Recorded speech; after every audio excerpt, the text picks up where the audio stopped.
the stretching that we're going to do for the hamstring. I prefer the band probably for the hamstring stretching more than I do for any other type of stretching, because we can actually use the band, for lack of a better way of explaining it, as if it's an external source of connective tissue. So if I need to improve my range of motion and hamstring flexibility, if I get a towel or a rope and I'm just yanking my leg back and forth, that's what I call forced range of motion, which means it's not really progress. All you're doing is you're just challenging a muscle beyond where it's wanting to go, and then its reaction to that is to actually shorten and get tighter at the end of the, when it's all said and done, you're going to end up coming back tighter, and you'll have clients come back and go, every time I stop stretching because all I do is get tight when I stretch. Or I love it when clients go, well, I don't like to stretch.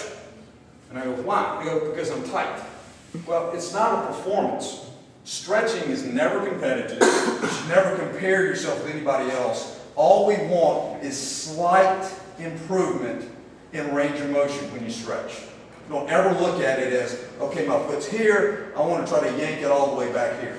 If this is where you can go right now, if you get here, your performance is going to be enhanced. And what I mean by enhanced, it's going to become more consistent because your range of motion is better. So what we want hamstring-wise, as I have on the sheet, it's a 3-position. It's under RBT, resistance band training stretching.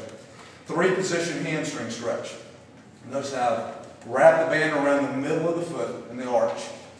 And then I'm going to get my elbows back, and I'm going to extend the heel up to the ceiling. Now, key point, why do I have my foot down here? I'm giving my hip, or my lower back and lumbar, the feeling of weight bearingness by stabilizing this down foot. Otherwise, if I'm here, I'm going to tend to roll externally, and I'm fooling myself as far as my range of motion, especially when I start going here. I'm really not improving my range of motion in the lateral part of the hamstring. All I'm doing is rolling over and putting stress on my lumbar.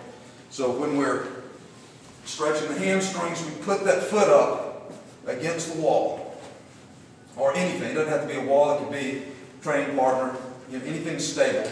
You can do it without it. You'll get to where you're efficient at or proficient at just keeping the legs locked out and straight. After you've done this for a while, but we want to go straight out, the 3 positions, straight up. Now notice how I'm working with the resistance. I'm not just pulling, I'm working using the band resistance. And we go in repetitions like this. This is not a static stretch.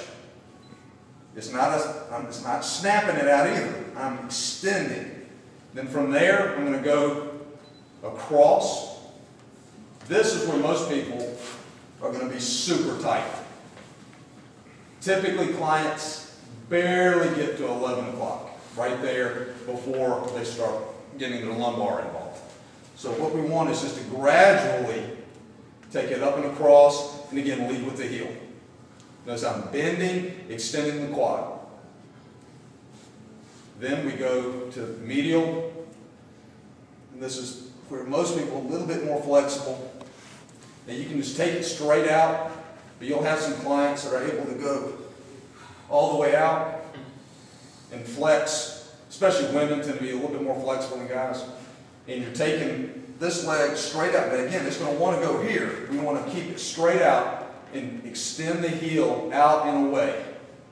And I've got this left arm locked out here, which is giving me a great degree of stability across my mid-back. So the stretch that I'm getting in the adductors is really second to none compared to anything else that you're going to do.